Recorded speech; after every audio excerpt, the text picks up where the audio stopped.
నారాయణపేట ప్రజలందరికీ కూడా నమస్కారం.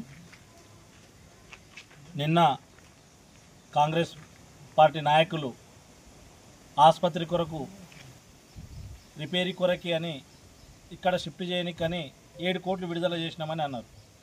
దానికి మేము టెండర్ పిలిచినామని అన్నారు.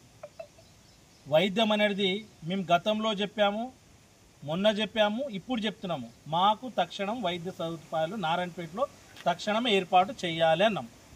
వీరు గత ఎమ్మెల్యే గారు 8 కోట్ల నాడ బూడిదలో పోసిండు.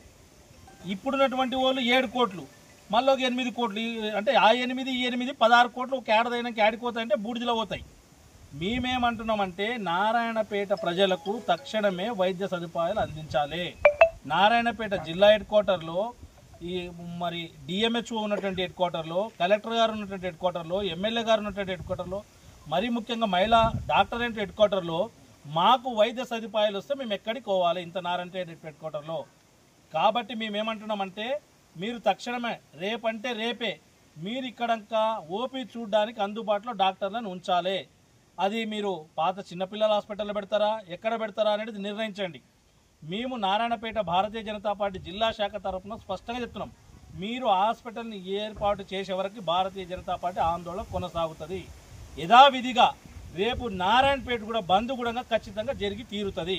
దీనికి ఎటువంటి అడ్డంకులు సృష్టించినా ఆగే ప్రసక్తే లేదు. నారాయణపేట ప్రజల తరఫున భారతీయ జనతా పార్టీ ఎల్లవేళలా అండ ఉంటుంది.